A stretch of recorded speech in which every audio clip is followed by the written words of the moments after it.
She said it like she was stating the weather. No one wants me. Not bitter. Not dramatic. Just flat. Like she'd already checked the facts and closed the file. I remember because my hand froze on the screwdriver. The radio in the repair shop crackled and then went quiet, like it didn't want to interrupt either. For a second, all I could hear was the ceiling fan ticking and the smell of oil and dust hanging in the air. It was my third week working there. Small place. 2 bays. 1 desk that had seen better decades. She owned the shop. Everyone called her Kehdi, though I never knew if that was her real name or just something that stuck. Mid-40s, maybe more. Hair always tied back. Not careless. Not strict either. She wore confidence the way some people wear old jackets. Broken in, comfortable, not for show.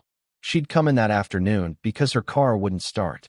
I'd seen her before, from a distance, standing by the desk, leaning slightly forward when she talked, like she was listening even when she was the one explaining.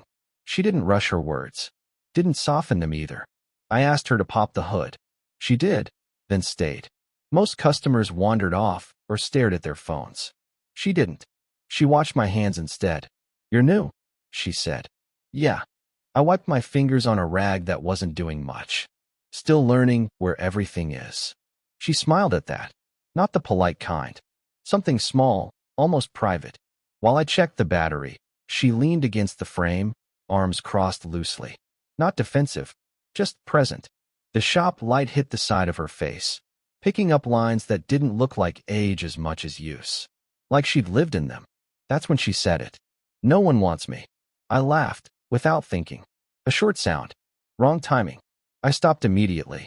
She didn't look offended. She looked curious. "What?" she asked. "Sorry. I searched for something safe." "That doesn't sound true." She shrugged, slow. "You'd be surprised what starts sounding true after a while." I went back to the battery. Tightened something that didn't need tightening. Anything to avoid looking at her too directly. There was a pause where neither of us spoke. It stretched, not uncomfortable exactly, but charged. Like a wire you don't realize is live until you're already too close. Then she did something small. She handed me a bottle of water from her bag. No comment. Just held it out, waiting. Our fingers brushed. Barely. Still, I felt it all the way up my arm. I told myself it was just static. The fan. The heat. Anything normal. "Thanks," I said. She nodded once. Looked away first. I fixed the car. It was simple. Loose terminal. When I told her, she laughed quietly, shaking her head at herself. "Story of my life," she said. "Something small. Easily missed." She paid, even though I told her it wasn't much. Left a little extra on the counter. As she walked out, she stopped at the door. "You listen well," she said, not turning around. "That's rare." Then she left. The shop felt bigger after that. Too quiet. I kept replaying the way she'd said those words. Not fishing, not joking. Just stating a truth she'd learned to live with. That night, lying in bed, I realized it wasn't her sentence that stayed with me. It was the way she didn't wait for anyone to contradict it. The second time wasn't an accident. Her car didn't break down again. She came in with a box of old invoices under her arm and said the desk drawer at the shop jammed every winter. My boss waved at me with his chin and went back to his phone. "Help her out," he said. She watched me walk over, like she was measuring whether this was a good idea. Same hair tied back. Different shirt. Pale blue. Sleeves rolled just enough to show her wrists. I noticed her hands first this time. Long fingers, a small scar near the thumb. Someone who'd done things herself. "It sticks when you pull too fast," she said, already explaining, already keeping distance. I knelt by the desk. The drawer came out with a soft scrape. Dust puffed up. The space under there smelled like paper and old coffee. She stepped back, giving me room, but didn't leave. "You don't have to stay," I said, without looking up. "I know." A pause. "I want to." That sat between us longer than it should have. I worked slowly. Not because it was complicated. Because I could feel her attention on me, and it made my movements careful, deliberate. Like being watched by someone who actually sees details. She leaned against the counter, arms folded. Not tight. Just closed enough. "You're quiet," she said. "So are you," I replied. She let out a short laugh, surprised. It faded quickly, like she'd remembered something. I wasn't always, she said. Then, almost immediately, the drawer. Can it be fixed, or should I replace it? Guarded again. Efficient. She had a way of pulling back the moment she'd stepped forward. It's fine, I said. Just swollen wood. Weather does that. She nodded, like that explanation made sense beyond furniture. As I tightened the last screw, I noticed the dark circles under her eyes. Not dramatic. Just there. Someone who slept lightly. Or not enough. When she shifted her weight, she winced, barely. You okay? I asked. She hesitated. Not long. Just enough to register. Long day, she said. Long years, maybe. She smiled after, like she'd said too much and was smoothing it over. I stood up, wiped my hands, suddenly aware of how close we were. The desk between us felt thinner than it had before. Try it now, I said. She pulled the drawer. Smooth. No resistance. She looked genuinely relieved, like the fix was more than mechanical. Thank you, she said. Softer this time. Our eyes met. Not a glance. A held thing. I noticed how her smile didn't quite reach one side of her mouth. How she breathed out slowly, like she'd been holding something in. She reached for the invoices, then stopped. Her hand hovered, unsure, before resting on the desk instead. You know, she said quietly, not quite looking at me. Some things only stick when you rush them. I didn't answer. I couldn't find one that wouldn't give me away. She gathered the papers and walked toward the door. Halfway there, she turned back. And for the record, she added, almost casually, I didn't say that thing last time because I wanted reassurance. I know, I said. She studied my face, like she was checking if that was true. Then she nodded once and left. The drawer slid shut behind her with a soft, final sound, and I stood there longer than necessary, wondering why it felt like something had just been opened instead. It was raining, the kind of rain that makes decisions for you. The shop was supposed to close early that night, but the power kept flickering and my boss had already left, muttering something about generators and headaches. She stayed. Said she didn't like driving in storms. Said it casually, like weather was the only reason. We sat at the desk with the lights dimmed, one lamp on between us. The rest of the shop disappeared into shadow. Outside, rain hit the metal roof in uneven bursts, loud enough that conversation had to slow down, lean closer to be heard. She'd ordered food. Nothing fancy. 2 containers, still warm. We ate with plastic forks, knees almost touching under the desk. Almost. You don't have to keep me company, she said, halfway through, like the thought had just occurred to her. I don't mind, I said, then added, quieter, I'd be here anyway. She nodded, eyes on her food. Took a sip of water. Her hands shook slightly, just enough that she noticed, and wrapped them around the bottle tighter. You ever feel like, she started, then stopped. Pressed her lips together. Like things are off by a few degrees. I waited. Didn't rush her. She exhaled through her nose. Never mind. No, I said. I get that. She looked up then. Really looked. The lamp caught the tiredness in her eyes, the way she was holding herself upright instead of comfortable. My phone's been buzzing all evening, she said, almost apologetic. I didn't want to answer. Right on cue, it vibrated again on the desk. She flinched. Didn't reach for it. You can't, I said. She hesitated, then turned the screen face down. The name had flashed long enough for me to see it. A man's name. Familiar. Heavy.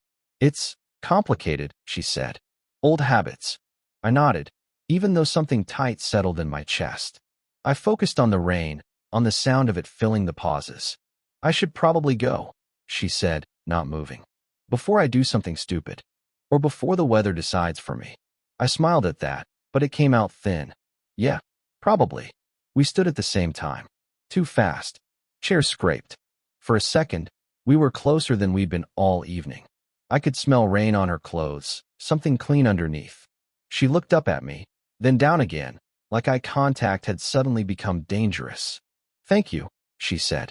For not pushing. I wouldn't, I said. I meant it. That was the problem. The power flickered again. The lamp dimmed, came back. In that brief darkness, her hand brushed my arm. Not accidental. Not entirely deliberate either. She didn't pull away immediately. Her phone buzzed again. She stepped back this time, creating space with effort. Picked up her bag. "Good night," she said. "Drive safe." She paused at the door, hand on the handle. Turned just enough that I could see her face in profile. "You make it harder," she said softly. Not accusing. Almost tired. "For you?" I asked, before I could stop myself. She didn't answer. Just looked at me, like the answer was sitting between us, obvious and unsayable. Then she opened the door and let the rain rush in, cold and loud. And for one reckless second, I almost reached for her wrist. Almost, before the door closed and left me standing there with my hand half raised, wondering which of us had been saved by the interruption. The silence didn't arrive suddenly. It crept in over days. She stopped coming by the shop for small reasons. No stuck drawers. No casual questions. When she did show up, it was quick, business only, polite, distant, like she'd redrawn the map and I was no longer on it. I told myself that was normal, that whatever had almost happened in the rain had been filed away where almost things belong. Then one evening, just before closing, she came back. No car trouble, no folder, just her, standing in the doorway like she wasn't sure she was allowed to be there anymore. "Do you have a minute?" she asked. I nodded and locked the door without asking why. The shop felt different without the hum of work. Too still, every sound magnified. Her footsteps, my breathing, the click of the lock. She didn't sit. Neither did I. For a while, we just stood there. The kind of quiet that presses on your ears. "This can't keep happening," she said finally. I waited. Let her choose her words. "I don't know what this is," she continued, staring at the floor. "But I feel it when I wake up. I feel it when I come here. And I don't like not understanding myself." Her hands were clasped in front of her. Tight. Knuckles pale. "I haven't done anything," I said. "I know," she replied quickly. Too quickly. "That's not what I mean." She looked up then, held my gaze longer than she had ever allowed herself to. "I'm not confused about you," she said. "I'm confused about me." The way she said it, no drama, no softness, made my chest ache. "You're young," she added, like she was reminding herself of a fact she couldn't argue with. "You're kind, and you listen, and somehow that's become dangerous." I swallowed. "I don't want to be." She smiled at that. A sad, tired thing. "That's the problem." Another pause. Longer this time. The shop light buzzed faintly overhead. "I keep thinking," she said, quieter now, "that if I name it, it'll disappear. Or turn into something manageable. But every time I try, it just feels bigger." I shifted my weight, stopped myself from stepping closer. "So what are we doing?" I asked. My voice didn't sound like mine. She exhaled slowly, like she'd been holding that breath for days. "I think," she said, "we're standing in something that shouldn't exist, and pretending it's harmless because we haven't touched." She glanced at my hands. I noticed because I followed her gaze without meaning to. "I don't trust myself around you," she finished. "Not because of what I want, but because of what I don't want to lose." The words landed heavy, final. I wanted to say something reassuring, something noble, something that would make this easier for her. Instead, all I could manage was, "What do you need?" She looked at me then. Really looked. Eyes bright, jaw tight, like she was balancing on the edge of a decision she'd already made. "I need you," she said softly. "To stop looking at me like this means something." The silence that followed was absolute. She picked up her bag, walked past me without brushing my arm, without hesitation this time. At the door, she paused, not to turn back, not to reconsider, just enough to say, almost to herself, "Because I don't think I could survive being wrong about that." The voicemail wasn't meant for me. I know that because she never sent it.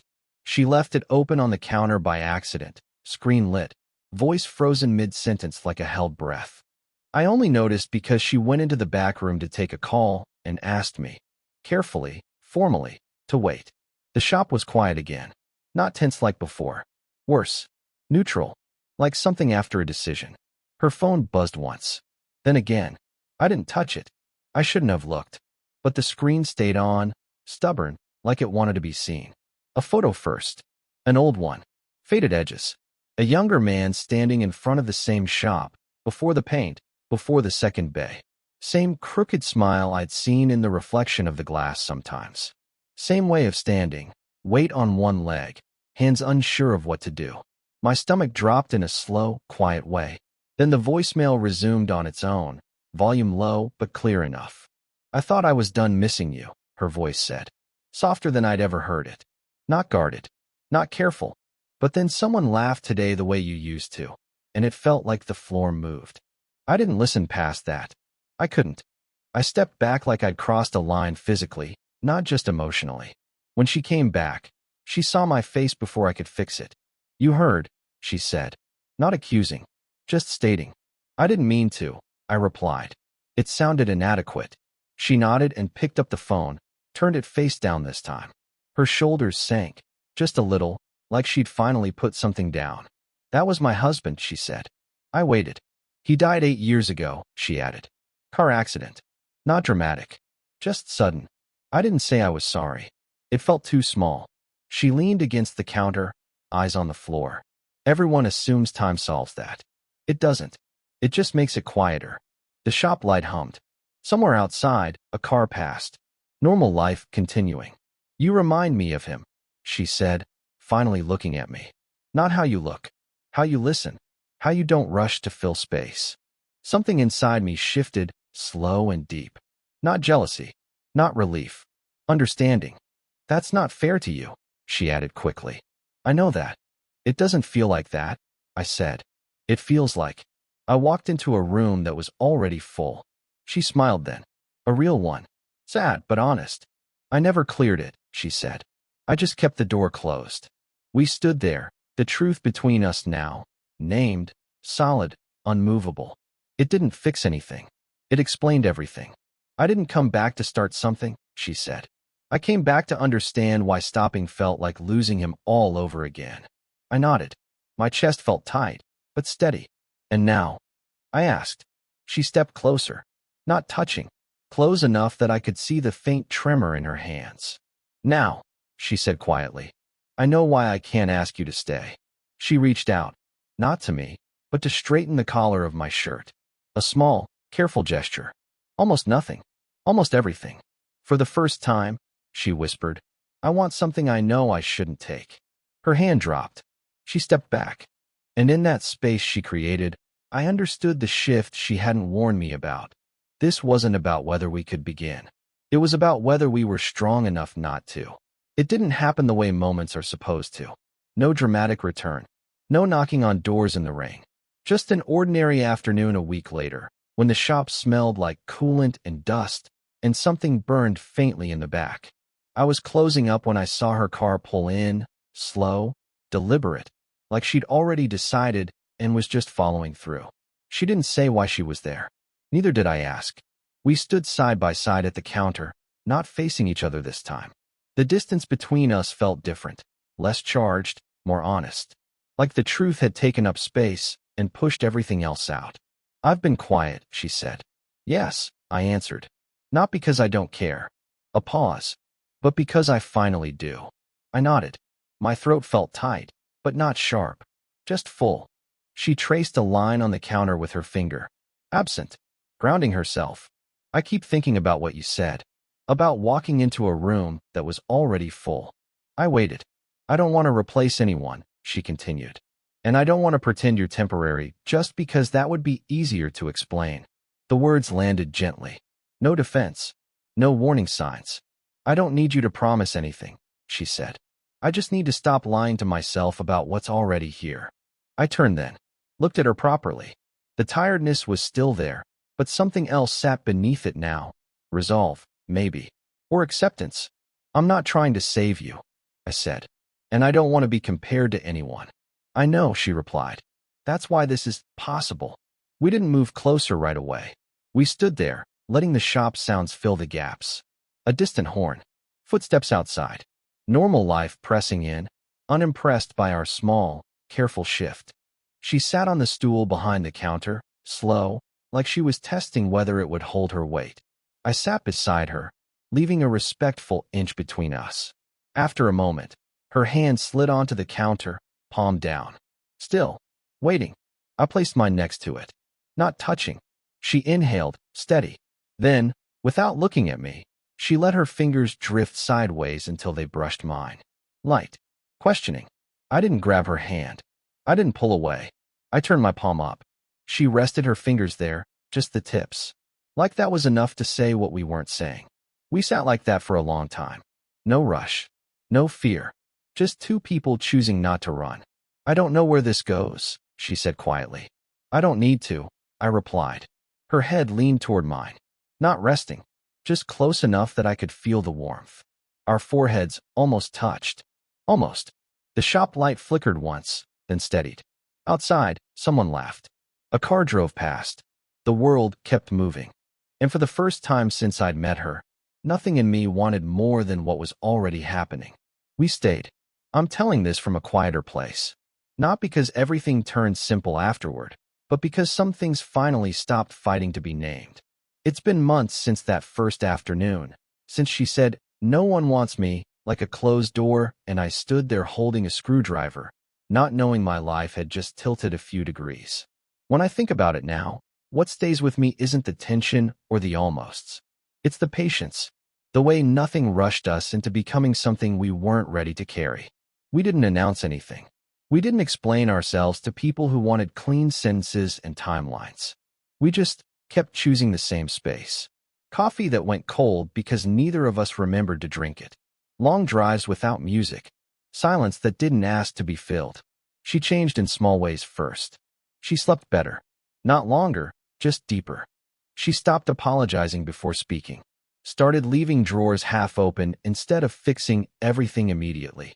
Once, I caught her humming while locking up the shop, like she'd forgotten she wasn't alone in her head anymore. I changed too, though it took me longer to notice. I stopped needing answers in advance. Stopped measuring my worth by whether I was wanted or chosen or necessary. Being with her taught me something uncomfortable and grounding at the same time. Love isn't the feeling that pulls you forward. It's the steadiness that keeps you from running. We never said, "I love you," the way movies teach you to. The words arrived quietly one night, months in, spoken like a fact neither of us needed proof for. By then, they felt almost redundant. The love had already been doing its work. Sometimes she still talks about her husband. Not with pain, with gratitude. I listen, not like a replacement, not like a shadow, but like someone trusted with a full story. The room isn't full anymore. It's just honest. As for me, I learned that wanting someone doesn't have to feel like hunger. It can feel like rest. Like sitting beside someone while the world moves on without demanding anything from you. The shop is still there. Same desk. Same drawer. It slides smoothly now, but every winter it sticks just a little, reminding me how close I came to mistaking friction for a warning instead of an invitation to slow down. If there's anything this story taught me, it's this. Some connections don't arrive to save you or ruin you. They arrive to teach you how to stay. And sometimes, that's everything. If this story made you feel something, let me know in the comments. Would you want more stories like this?